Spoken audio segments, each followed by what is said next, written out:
झारखंड एक अमीर राज्य है, यानी कि झारखंड को सोने की चिड़िया कहा जाता है। फिर भी झारखंड में आर्थिक संकट है, रोजगार का कई स्थानों पर संकट है। गाहे बगाहे आप ये भी सुनते होंगे कि सरकार का खजाना खाली है। अलग अलग माध्यमों से ये भी जानकारी आती होगी कि सरकार के कोष में फंड की कमी है। इसका कई कारण हैं। उन कारणों में से एक छोटे कारण को आज हम भी बताएंगे और समझाएंगे। नमस्कार, मेरा नाम है श्रीकांत और आप देख रहे हैं न्यूज़ 11 भारत डिजिटल। दरअसल गिरिडीह के इस वक्त हम जिस कार्यालय में खड़े हैं उसका नाम है जिला खनन कार्यालय।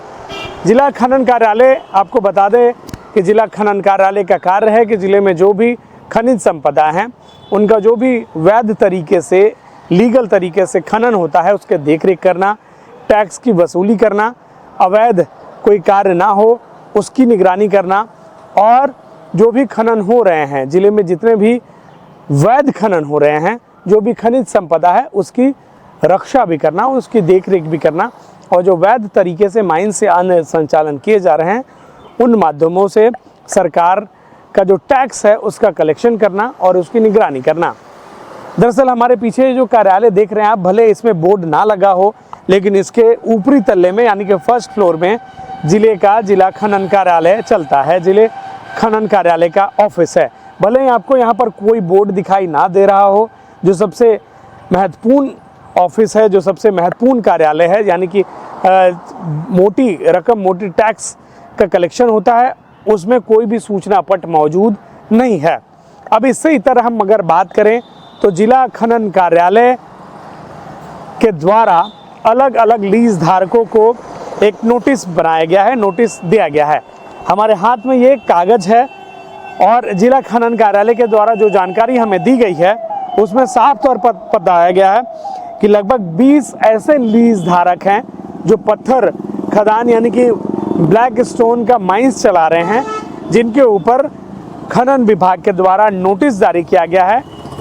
निरीक्षण के दौरान ये पाया गया था कि ऐसे खनन व लीजधारियों ने जितना खनन किया पत्थर का, उससे कम का उन्होंने चालान लिया, और मापी करने पर टेक्निकल जो खनन पट्टा प्रसाखी मापी होता है वो मापी करने पर उसमें कमी पाई गई, और वैसे लोगों को नोटिस किया गया कि आपको इतने का बकाया खनन विभाग को सरकार के राजस्व के लिए देना है। इसमें कई सारे लिस्ट शामिल है। जो हमें लिस्ट मुहैया की गई है उस लिस्ट में अगर हम देखें तो विजय कुमार राय, जो कि लताकी जमुआ में इनका माइंस चलता है, 2,75,00,000 लगभग इस लिस्ट में है। ड्यूज बकाया दिख रहा है। जो पैसा इन्हें इसलिए देना है क्योंकि इन्होंने जितना खनन किया उससे कम का इन्होंने चालान लिया, सरकार को उतना कम चालान इन्होंने दिखाया, और जांच के क्रम में जब चोरी पकड़ी गई तो इन्हें ये नोटिस थमा दिया गया है विभाग के द्वारा, और इस नोटिस का जवाब भी मांगा जा रहा है। इसके बाद अगर हम बात करें तो मुन्ना कुमार सिंह, जो कि खरगडीहा जमुआ में ही पड़ता है, 1 करोड़ के आसपास इनका भी बकाया है। और इसी तरीके लिस्ट में अगर हम आगे बढ़ें तो महादेव साहू हैं, जो देवरी में इनका माइंस चल रहा है, लीज धारक हैं, इनके ऊपर भी बकाया है। साथ ही साथ अगर हम बात करें तो Shri Ram stone and chips, Manoj Kumar Mehta जो हैं धनवार के हैं, इनके ऊपर लगभग 3 करोड़ के आसपास का बकाया है। और इसी तरीके से 1 करोड़ का बकाया शिव ज्योति स्टोन मिनरल प्राइवेट लिमिटेड, जो कि सुदामा प्रसाद यादव धनवार। इस तरीके से अगर हम बात करें तो अंतिम में अगर आप देखेंगे तो गोसाई स्टोन जो है वो धनवार में है। तो कुल मिलाकर 25 करोड़ रुपया जो है इन लीज धारकों के ऊपर में बकाया है। और ये वो लिस्ट है जो खनन करने वाले, जो पत्थर माइंस चलाने वाले लोग हैं, वो 25 करोड़ रुपया बकाया है उनके ऊपर, फाइन है, नोटिस है। और ये सारे लीज धारक, कुछ लोगों ने, जो जानकारी मिली है हमें खनन विभाग की ओर से, पार्ट पेमेंट कर रहे हैं, लेकिन ऐसे मात्र 10% लोग हैं, और 90% लोग सरकार के राजस्व का पैसा, टैक्स का पैसा, उन्होंने जो पत्थर बेचा है उसके पैसे को दबाए हुए बैठे हैं। अब दूसरी बात अगर हम कहें तो इनके ऊपर सर्टिफिकेट केस होना है। अगर नोटिस का जवाब यह सही समय से नहीं दे पाते हैं तो इनके ऊपर सर्टिफिकेट केस होता है, और वो होने में देरी होने का कारण जो है वो है कि जो डिप्टी डायरेक्टर वर्तमान में मौजूद हैं धनबाद के पद पर, वही वर्तमान में गिरिडीह जिले के डीएमओ हैं।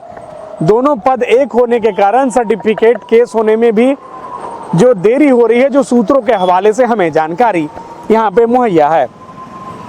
उसके बाद में जो बड़ी समस्या है कि खनन कार्यालय में जो कर्मी है उनकी कमी है।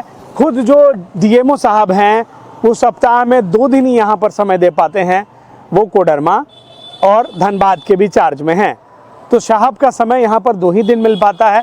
उन 2 दिनों में पूरे ज़िले का निरीक्षण करना, कागज़ों का निपटारा करना, आप खुद ही समझ सकते हैं कि यह असंभव है या फिर यह संभव वाली बात है।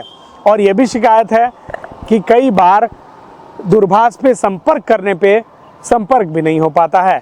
तो आप समझिए कि इस तरीके से छोटे छोटे अगर पैसे विभाग को सरकार के खाते में जमे हो जाते हैं तो सरकार की जो आर्थिक संकट है उस संकट से सरकार उभर सकती है। लेकिन ये एक छोटा सा नमूना है और ऐसे कई सारे नमूने पड़े हुए हैं न जाने कितने विभागों में, जहाँ पर जो संवेदक हैं, जो खनन करने वाले लोग हैं, जो उद्योग करने वाले लोग हैं, वो सरकार के राजस्व का एक मोटा पैसा जो है वो दबाकर बैठे हुए हैं। अब देखना है कि इस मामले में आगे नोटिस फिर जाता है और कब तक ये जो सरकार के राजस्व का पैसा दबाकर बैठे हुए लोग हैं वो सरकार के पैसे को देते हैं, या इनके ऊपर कोई कानूनी कार्रवाई की जाती है, या फिर इन्हें इसी तरीके से खनन करने दिया जाएगा और ये सरकार के टैक्स की चोरी करते रहेंगे। हालांकि ये सारी जानकारी खनन विभाग के द्वारा दी गई है और यह जांच का विषय है कि आखिर कितने लोगों पर ये जो खनन पट्टा प्रसाखी मापी के द्वारा जो फाइन किया गया है वो फाइन बाकी है और कितने लोगों ने ये फाइन दिया है और आखिर किस कारण से लोग फाइन नहीं दे रहे हैं और फाइन नहीं देने की सूरत में उनके ऊपर खनन विभाग के द्वारा, गिरिडीह के द्वारा क्या कार्रवाई की गई है और उन्होंने क्या जवाब दिया है, और कार्रवाई अगर की गई है तो फिर ऐसे में वो आराम से सरकार का टैक्स चोरी करके कैसे बैठे हुए हैं और फिर खनन किस सूरत में कर रहे हैं। अपने सहयोगी राहुल के साथ न्यूज़ 11 भारत के लिए गिरिडीह से श्रीकांत।